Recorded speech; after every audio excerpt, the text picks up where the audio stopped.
Hey everybody, and welcome back to Storytime with JRP.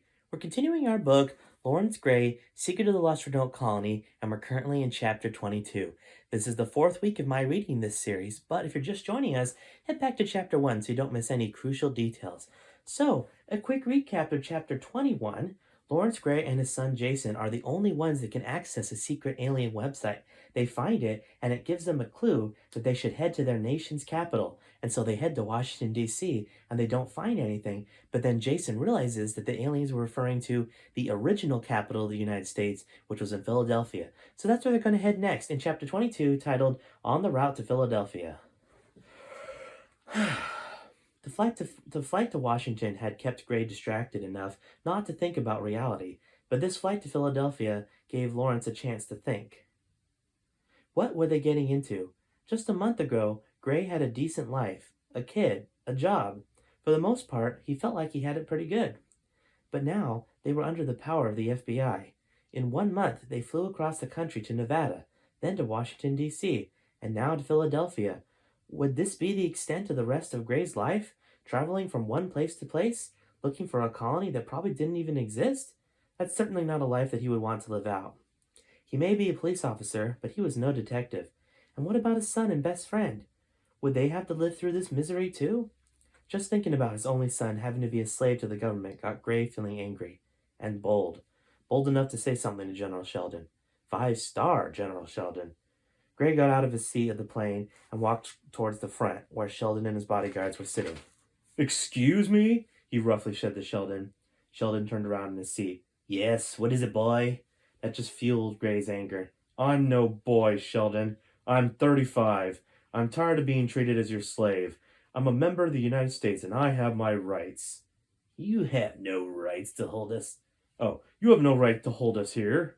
Sheldon suddenly stood up, looking bulkier and taller than ever. He pulled out a badge. "You see this? This is my do what I want and get away with it badge. I can do what I want, when I want, for whatever reason, as long as I'm not breaking the law. From now on, you are now property of the United States to be used at our discretion. Besides, you wouldn't want anything to happen to your friend or your son." Guards near Jason and Jack pointed their AKs at them. "No!" shouted Gray. "Don't hurt them." Sheldon smiled evilly. "I thought not. That better be the last I hear from you, Gray. For your own sake." Sheldon sat back down, and his two bodyguards took Gray back to his chair. The uprising was over. For now. Gray, Larrabee, and Jason exited the airplane, with Sheldon in front of them and the 4 bodyguards behind them. They came out to a bustling city in the heart of Philadelphia. "We know the location of the previous capital, so let's head there immediately," barked Sheldon. Gray retorted, "Shucks, I thought we were going to have a slumber party." Sheldon whipped around. "That will be quite enough." Surprisingly, Sheldon left it at that. They walked to the edge of a street and hailed 2 taxis. Gray got into one, expecting the others to follow. But suddenly, 2 of the bodyguards pushed Jason and Jack into the taxi, got in themselves, and started to drive off. "Son!" screamed Gray, as he saw Jason look out of the taxi's back window, and the latter's taxi faded from view. Before Gray could try to escape, the other 2 bodyguards pushed him into the other taxi and pulled out their pistols, followed by a smug General Sheldon. "What is the meaning of this treachery?" Gray demanded. Sheldon chuckled softly. "Treachery? How old are you?" "I had them sent back to Area 51. I can see you're worried about your son and friend. Now you can focus on your mission." "Well, I have a new mission," growled Lawrence through gritted teeth, "and that is to destroy you." Sheldon was not fazed at all. "Let me put it this way, Gray. If you don't help us find Roanoke, then you will never see your son again." This quieted Gray down. He would continue, but only for his Jack and his son. Philadelphia was a busy place, but not busy enough to go through the long arm of the law, the long arm being Sheldon's. After reaching the previous location of the capital, they walked 2,500 feet west, just like the alien clue said. That took them to a busy intersection, which Gray quickly had closed. Which Sheldon quickly had closed. After a thorough search of the street, nothing remotely alien or Roanoke related was found. "Well, I guess there's only one answer to this question," began Sheldon. Gray looked up hopefully. "To give up and go home?" Sheldon grimaced. "No. The aliens said right here, but they didn't say what altitude." He pointed to a manhole. "We're going down." After some gruff orders from General Sheldon, a couple of sewer workers stopped by and unlocked the manhole. A ladder going down into the darkness descended below. "Well, go on, Gray," barked Sheldon, who slapped a headlight on Lawrence's head. "And don't take too long either." Gray walked to the manhole and walked down the ladder, and then stopped. "Wait, aren't you and your guards coming?" Sheldon sniffed. "Are you nuts? I'm in full dress uniform. Just look around for a while and then come back up." Before Gray could respond, Sheldon said, "Bye," and closed the manhole lid over Gray. All Gray had was his headlight and his rubber gloves. He got to the final rung of the ladder and let go. He dropped 2 feet down and landed in 6 inches of sewer goo. There were 5 rows of giant tunnels, going in every direction. Gray wondered how far he would have to go to find what he was looking for. Also, not knowing what to search for made the search even harder. Gray began by scanning the small pipes on the side of the tunnels and watching the sewer goo. Just then, Gray noticed that there were numbers on each of the 6-yard segments of small pipes. The nearest to him was numbered 1200. That didn't mean much to Gray until he had a revelation. Pipe number 1200. The aliens said 1250 cubits from the capital. Wait. 1200, 1250. It can't be. Gray raced down past the infinite line of pipes until he got to pipe number 1250.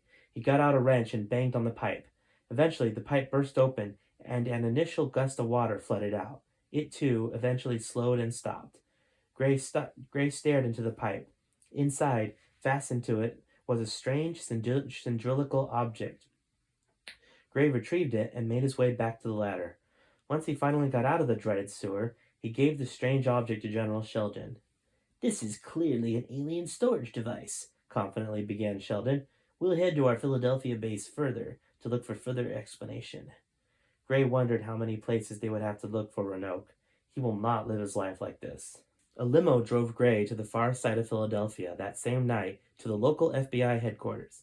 The group rushed inside and quickly headed into the investigation room, which had many different tools for examining evidence. General Phil Sheldon immediately grabbed the nearest tool and began hacking at the alien message cylinder. Gray calmly walked up to Sheldon. Sir, might we look for a switch of some type first?" Sheldon stopped hacking, realizing he had just looked stupid. He began inspecting the cylinder.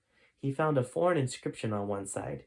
Suddenly, the other side of the cylinder projected images onto the nearest wall. At first, the images were confusing, symbols that even a historian like Gray didn't understand. But as different symbols continued to flash on and off, they abruptly changed to something familiar. "Correct me if I'm wrong," began Gray, "but aren't those symbols ancient Egyptian hieroglyphics?" Sheldon wasn't so sure, so he called in the FBI base's history expert. After the expert and Gray studied the symbols for a while, Gray exclaimed, "I've got it!" Everyone jumped. "It's a puzzle! The Egyptian symbols refer to just the past in general, and the symbols refer to our numbers, specifically 1, 6, 7, and 3. Everyone was silent. Sheldon said, "I don't see the connection." Gray shrugged. "It's easy. We have to go back in time to 1673. The only way to find the next clue is to meet Benjamin Franklin, right? Well, guess who's alive in 1673? His grandfather." Everyone was shell-shocked. Gray turned to Sheldon. "And it should be pretty easy to go back in time from what I've seen for those blueprints on that website." Sheldon leapt up. "Lawrence!" "Oh, yeah, sorry," responded Gray. "Well, it was just a thought." The history expert spoke up. "No, Gray's right. Somehow, some way, he needs to get to 1673. Sheldon nodded. Gray asked, "When do I go?" Sheldon gravely replied, "Now." Gray packed his bags with clothes appropriate for the late 1600s. He made his way to the ultra-secret wing of the Philadelphia FBI base as instructed. Apparently, this was one of only 4 bases that held a time machine. He entered the 84-digit passcode to a hidden door, passed 6 guard checkpoints, and had nearly every part of his body scanned for DNA confirmation before he finally got into the secret wing. General Sheldon was there, along with 3 other generals and Agent Keeler.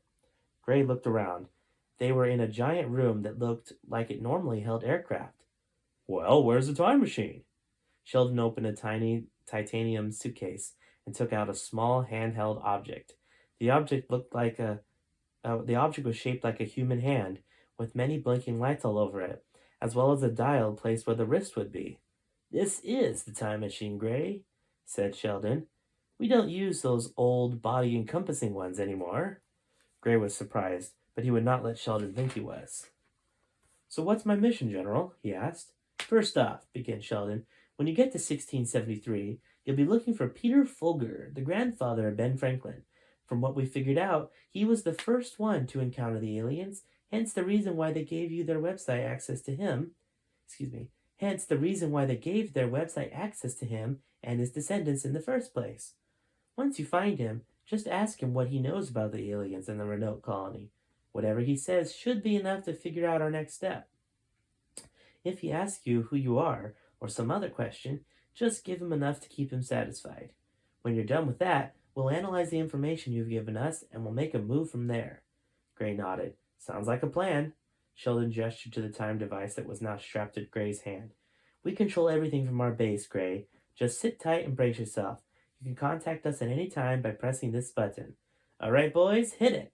Suddenly, bright yellow flashes began circling around Grey, and his vision started to fade out, but not before Sheldon said, "If you make it there, you'll be the first one to survive the trip." As Laurence Grey fell through the multicolored swirling corridor of a time vortex, he started to feel funny in his stomach, and he started to black out. The spinning wheel of color began to spin faster and faster until the speed blended the colors into a blinding white glare. It was then that Grey's world completely faded to black. Grey awoke to find himself in an army cot-sized bed, situated in the corner of a rather modest colonial house, made out of brick. The room he was in was only inches taller than Grey's 6'1" height. In the opposite corner of the room, there was a wooden rocking chair. In another corner, a wooden dresser stood, with a mirror on top of it.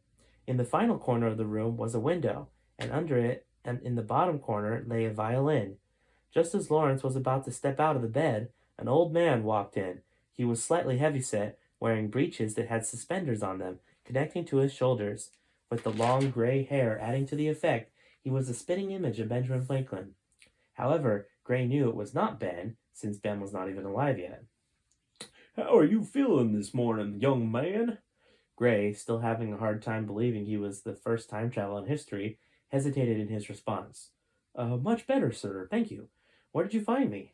"Well, you were spread out in the middle of my cornfield. You were not hard to miss," replied the man. Grey felt a little more confident, so he asked, "Do you happen to be Peter Folger?" The old man's cheerful face suddenly became dead serious. "That's me. Are you sent by King James III?" Grey almost laughed. "Oh, no, certainly not.